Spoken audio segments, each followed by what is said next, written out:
Welcome to the YouTube channel Graphically. आज की इस वीडियो में पढ़ेंगे ट्रिग्नोमेट्री के बारे में। ट्रिग्नोमेट्री या फिर हिंदी में इसको आप त्रिकोणमिति भी बोलते हैं।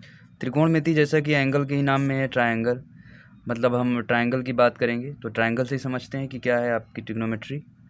जैसे मान लीजिए ट्रायंगल्स हमारे पास देखिए कई तरह के होते हैं। एक आपका ये इस ट्रायंगल की हम बात करेंगे आज, राइट एंगल ट्रायंगल, जिसका कि एक एंगल 90 डिग्री होगा आपका। ये मान लीजिए पॉइंट ए है, ये पॉइंट बी है और ये पॉइंट सी है। तो ये जो आपका जो एंगल 90 डिग्री का होता है तो इसको बोलते हैं हम लोग लंब या फिर नॉर्मल कह लीजिए, नॉर्मल या फिर लंब बोलते हैं इसको हिंदी में। उसके बाद ये जो आपका बेस होता है ए बी, ये है आपका आधार या फिर आप इसको कह लें बेस, हिंदी में आधार। और ये होता है आपका, ये होता है हाइपोटेन्यूस, इसको बोलते हैं हिंदी में आपका कर्ण। और यहाँ पर एक पाइथागोरस थ्योरम लगती है। जब भी कोई आपका त्रिभुज जो होता है, ट्रायंगल जो होता है वो उसका एक एंगल 90 डिग्री का होता है, तो यहाँ पर एक पाइथागोरस थ्योरम लगती है, पाइथागोरस थ्योरम। इसके अकॉर्डिंग आपका जो कर्ण है हाइपोटेन्यूस है, इसका स्क्वायर मतलब सी बी का स्क्वायर वो इन दोनों के स्क्वायर का सम होता है। आपका ये हो गया मान लीजिए ए बी का स्क्वायर और प्लस ये ए सी का स्क्वायर, मतलब आपके हाइपोटेन्यूस का स्क्वायर इक्वल्स टू नॉर्मल का स्क्वायर और प्लस में आपके बेस का स्क्वायर। ये होता है आपका पाइथागोरस थ्योरम। अब यहाँ पर ट्रिग्नोमेट्री में हम लोग क्या पढ़ते हैं, ट्रिग्नोमेट्री में हम लोग रेशियोज़ के बारे में पढ़ते हैं, आपके जो हैं साइन थीटा, कॉस थीटा और टेन थीटा। अब ये जो आपके आइडेंटिटीज़ होती हैं, ट्रिग्नोमेट्रिकल आइडेंटिटीज़ बोलते हैं इनको। ये आपके जो ट्रायंगल है इसके जो डिफरेंट आपके साइड्स हैं, नॉर्मल है, आपका हाइपोटेन्यूस है, बेस है, इन्हीं तीनों के बीच का रिलेशन जो बताती हैं यही होते हैं आपके साइन थीटा, कॉस थीटा और टेन थीटा। और इन्हीं का आप अगर रेसिप्रोकल लेते हैं, व्युत्क्रम लेते हैं, तो वो होता है इसका अपोजिट साइन का होता है आपका कॉसिक थीटा, मतलब कॉसिक थीटा बराबर होता है 1 साइन थीटा। सेम एज अगर आप 1 कॉस थीटा की बात करेंगे तो वो होता है सेक थीटा। सेम एज यहाँ पर अगर आप 1 टेन थीटा की बात करते हैं तो ये होता है आपका कॉट थीटा। समझ लेते हैं ये तीनों की वैल्यूज़ क्या होती हैं। देखिए आपका जो साइन थीटा होता है वो आपके लंब और कर्ण का रेशियो होता है, मतलब नॉर्मल अपान हाइपोटेन्यूस, ए सी अपान बी सी, ए सी अपान सी बी लिख लेते हैं। और यहाँ पर आपका जो कॉस थीटा होता है ये होता है आधार बटे कर्ण, आपका बेस अपान हाइपोटेन्यूस, मतलब A B upon C B. Tan theta आपका होता क्या है, लंब और आधार का रेशियो, मतलब कि आपका नॉर्मल हो गया A C divided by A B. तो ये कुछ इस तरह का रिलेशन होता है। अब इसके बाद एक और आपका यहाँ पर आप देखें, अगर इन दोनों का अगर आप स्क्वायर कर दें, ए सी का स्क्वायर बटे में सी बी का स्क्वायर प्लस में ए बी का square divided by C B का स्क्वायर, ठीक है। तो ये आपका क्या है, साइन स्क्वायर का स्क्वायर हमने कर दिया साइन का, और प्लस कॉस का हमने कर दिया। अब आप देखिए यहाँ पर ये तो आपका नीचे कॉमन है, और A C square plus A B square ये आपका सी बी स्क्वायर के बराबर है, तो सी बी स्क्वायर बराबर सी बी स्क्वायर बटे होगा, हो जाएगा 1। मतलब ये आपकी आ जाती है एक प्रमेय बोल सकते हैं आप या थ्योरम बोल सकते हैं, जो कि हमेशा अगर दो एंगल्स आपके, जैसे साइन का जो एंगल है आपका कॉस का एंगल है वो सेम है, जैसे लिखा हुआ हो अगर sine square 8 plus cos square 8, तो ये इसकी वैल्यू जो होगी इसकी वैल्यू 1 होगी। तो ये हो गया आपका साइन कॉस में रिलेशन। सेम एज अगर आप इसमें बात करें, इसके रेशियोज़ में ये पहले ही हो जाती है। और एक आपका ये होता है sec square theta minus tan square theta equals to 1, और आपका एक होता है cosec square theta minus cot square theta equals to 1, ठीक है। अब इस पर थोड़ा सा बेस्ड क्वेश्चन कर लेते हैं तो और अच्छे से क्लियर होगा। क्वेश्चन है आपका साइन थीटा की वैल्यू दी गई है आपकी 4/5 है। आपसे पूछा गया है कॉस थीटा बताइए, टेन थीटा बताइए, और भी जितने आपके रेशियोज़ हैं उनकी वैल्यू हमें बताना है। तो देखिए ऐसे में क्या करेंगे, ट्रायंगल आपको पता है एक एंगल आपका 90 डिग्री होगा और यहाँ पर ये होगा आपका थीटा। तो यहाँ पर हम लोग जब साइन थीटा की वैल्यू फाइंड आउट करते तो आता था आपका लंब बटे कर्ण, तो मतलब आपका ये वाली जो साइड है ये है 4 और ये है 5। तभी आप देखें जब आप साइन थीटा निकालेंगे तो आपका आएगा ए बी अपान बी सी 4/5। अब यहाँ पे हमसे पूछा गया है कॉस थीटा और टेन थीटा के बारे में। कॉस थीटा और टैन थीटा। तो देखिए हमें दो साइड्स तो पता हैं और एक साइड नहीं पता। हमें पाइथागोरस का थ्योरम पता है। पाइथागोरस का थ्योरम ये कहता है कि बी सी का square equals to A B का स्क्वायर प्लस ए सी का स्क्वायर, मतलब 5 का स्क्वायर इक्वल्स टू 4 का स्क्वायर, और ये जो आपकी अननोन साइड है ए सी जो कि हमें ज्ञात नहीं है वो है आपका ए सी स्क्वायर। इसकी वैल्यू निकालेंगे आप आ जाएगा 25 माइनस 16, और ए सी का जब इसका आप अंडर रूट निकालेंगे तो आ जाएगा 9 मतलब कि 3। तो इसकी वैल्यू हो गई आपकी 3।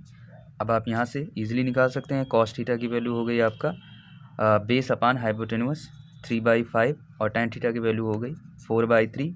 अगर आप सेक थीटा की वैल्यू निकालना चाहें 5/3, कॉट थीटा की वैल्यू निकालना चाहें 3/4, इसका जस्ट अपोजिट हो गया, रेसिप्रोकल हो गया। कॉसेक थीटा की वैल्यू निकालना चाहें ये हो गया आपका 5/4।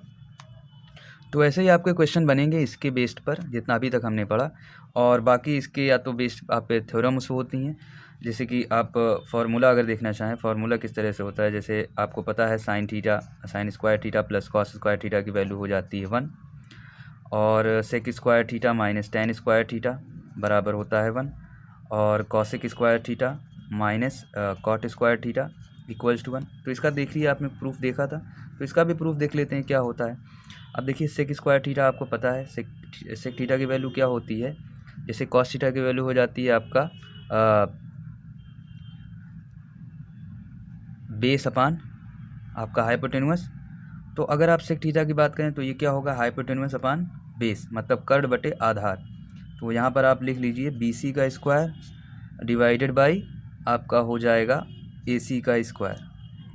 ठीक, सेम है अगर आप टेन थीटा की वैल्यू देखें, टेन थीटा की वैल्यू वही होती है आपका नॉर्मल अपान बेस, मतलब माइनस का आप लिख सकते हैं बी ए का स्क्वायर डिवाइडेड बाई आपका ए सी का स्क्वायर। यहाँ पर देख रहे हैं आप दोनों कॉमन हैं, और यहाँ पर अभी हमने देखा कि बी सी और बी ए दो आ रहे हैं, और हमें पाइथागोरस थ्योरम अगर यहाँ पर लगा दें तो क्या आएगा आपका ए बी का स्क्वायर प्लस ए सी का square equals to B C का स्क्वायर। यहाँ पर आप देख रहे हैं अगर आप ए बी को इस तरफ ले जाएं तो B C square minus B A square जिसकी वैल्यू ए सी स्क्वायर होगी, नीचे नीचे आपका सेम है तो ये वैल्यू हो जाएगी 1। सेम है अगर आप कॉसेक थीटा और कॉट थीटा का देखते हैं तो कॉसेक थीटा की वैल्यू आपका क्या होती है 4/5, मतलब A B upon B C square में है। कॉट थीटा की वैल्यू इसका जस्ट अपोजिट हो जाएगा ए सी का square divided by B A का स्क्वायर। तो यहाँ पर आपका कुछ गलत है क्या, यहाँ पर आप देखिए कॉसेक थीटा की वैल्यू होती है 5/4, मतलब आपका बी सी का square divided by B A का स्क्वायर। बी सी आपका ऊपर रहेगा और बी ए आपका नीचे रहेगा। तो यहाँ पर आप देखिए बी सी का स्क्वायर माइनस ए सी का स्क्वायर, इसी को अगर आप इस तरफ ले जाएं तो ये ए बी के बराबर हो जाएगा, और दोनों ऊपर नीचे सेम है तो ये आपका आ जाएगा 1। तो इसका भी आपका प्रूफ हो गया। एक और आपको कई जगह इसका क्वेश्चन देखने को मिल सकता है, जैसे आपको लिखा हो साइन 2 थीटा कॉस 2 थीटा और या फिर tan 2 थीटा कह लीजिए। तो अब देखिए इसकी वैल्यू कैसे फाइंड आउट करेंगे, तो इसको देखते हैं हम लोग। तो अब यहाँ पर देखते हैं कि साइन 2a कॉस 2a और tan 2a इनकी वैल्यू कैसे फाइंड आउट करेंगे। देखिए एक फार्मूला है साइन a प्लस बी, इसकी वैल्यू होती है sine a into cos B plus cos a into sine B. Same अगर आप इसमें देखें कॉस a प्लस बी तो इसकी वैल्यू होती है cos a into cos B minus में sine a into sine B. अब इसी में देखिए अगर आप b की वैल्यू a रख दीजिए तो क्या आ जाएगा साइन 2a आ जाएगा, और साइन 2a इसमें जब आप रखेंगे यहाँ पर आ जाएगा कॉस a साइन a, यहाँ पर भी कॉस a साइन a, मतलब 2 बार आपका आ गया 2 sine a into cos a। ठीक, सेम अगर आप यहाँ पर b की जगह a रख दीजिए तो ये आ जाएगा आपका कॉस 2a इक्वल्स टू हो जाएगा, ये भी सेम हो जाएगा कॉस स्क्वायर हो जाएगा, और यहाँ पर भी सेम माइनस साइन स्क्वायर है। तो ये जो आप होता है आपका इसकी वैल्यू होती है। अब इसको देखिए एक और फार्मूले में चेंज कर सकते हैं, जैसे हमें पता है sine square a plus cos square a equals to 1 होता है। तो यहाँ पर आप देखिए अगर हम ऐसे लिख सकते हैं इसको, साइन स्क्वायर a बराबर हो जाएगा 1 minus cos square a, cos square a बराबर लिख सकते हैं 1 माइनस साइन स्क्वायर a। अब बारी बारी से करके इन सभी की वैल्यू इसमें रख देते हैं। पहले कॉस वाला रख देते हैं, ये आ गया आपका 1 माइनस साइन स्क्वायर a, इसको ऐसे ही रहने देते हैं, ये हो गया आपका 1 माइनस टू साइन स्क्वायर ए। ये तो आपका एक फार्मूला बन गया, एक ये हो गया, एक ये हो गया, दोनों की वैल्यू सेम कॉस 2a के बराबर।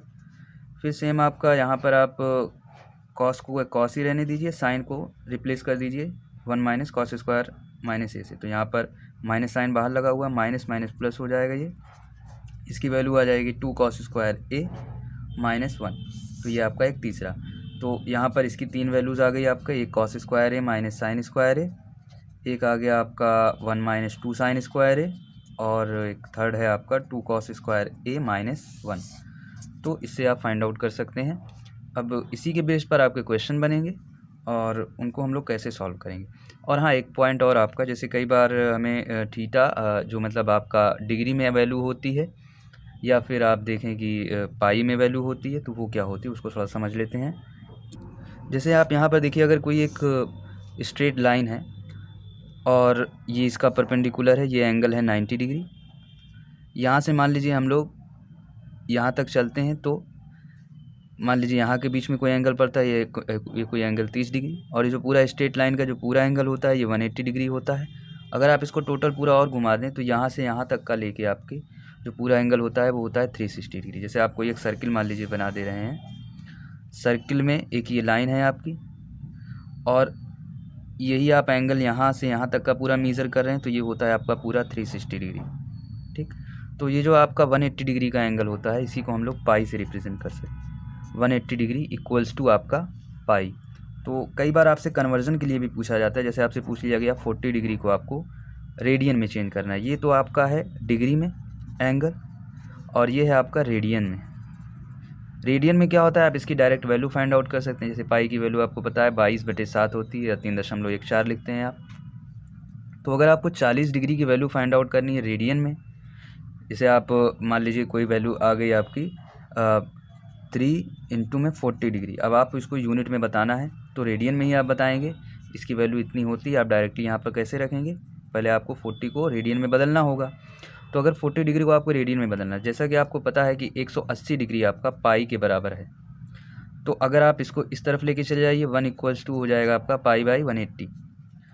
मतलब आप ये कह लीजिए पाई बाई 180 की वैल्यू 1 होती है, और 1 को आप किसी भी नंबर में मल्टीप्लाई करें, डिवाइड करें, कोई इफेक्ट नहीं पड़ता। या फिर आप सेम एज ये भी कह सकते हैं 180 डिवाइडेड बाई पाई, इसकी भी वैल्यू 1 के बराबर होती है। तो बस आपको यही करना है। अगर आपको कहीं एंगल दिखता है तो आपको पाई बटे 180 से मल्टीप्लाई कर देना है।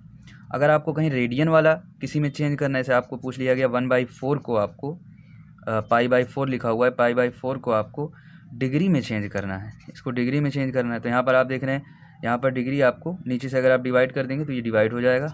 पाई बाई 4 इंटू 180 बाई अगर पाई कर दें तो यहाँ पर आप देखिए ऊपर जो है आपका डिग्री वाला बचेगा, तो आपका आंसर डिग्री में आएगा। ऊपर अगर आप पाई वाले से डिवाइड करते हैं, मतलब पाई बाई 180 से मल्टीप्लाई करते हैं, तो आपका आंसर रेडियन में आएगा। अब यहाँ पर इसको आप सॉल्व कर लीजिए। यहाँ पर आप देखिए 10 से 10 कैंसिल आउट हो गया, तो क्या बचा 2 पाई बाई 9। ये आपका हो गया रेडियन में आंसर। दोनों की वैल्यू सेम है, 40 बराबर 2 पाई बाई 9। इसको आप और सिंप्लीफाई करना चाहें 3.14 से मल्टीप्लाई कर सकते हैं। सेम एज यहाँ पर देखेंगे, यहाँ आपका पाई से पाई कैंसिल आउट हो गया, और यहाँ पर आपका बचा 4 आपका जाएगा 16, और बचा 2 45। तो आपकी जो पाई बाई 4 की वैल्यू हो जाती है, ये हो जाती है 45 डिग्री। तो आज का ये वीडियो एंड करते हैं। और इसके वीडियो में हमने क्या क्या पढ़ लिया है, हमने पढ़ लिया sine cos theta tan theta, और उनके जो रेसिप्रोकल्स होते हैं उनको क्या कहते हैं, वो कैसे हम लोग फाइंड आउट करते हैं। और एक हमने क्वेश्चन भी देखा जो आपका था साइन थीटा बराबर 3/4। तो आज का वीडियो यहाँ पर एंड करते हैं, और इसके नेक्स्ट वीडियो में इसी से रिलेटेड कोई नेक्स्ट टॉपिक पढ़ेंगे।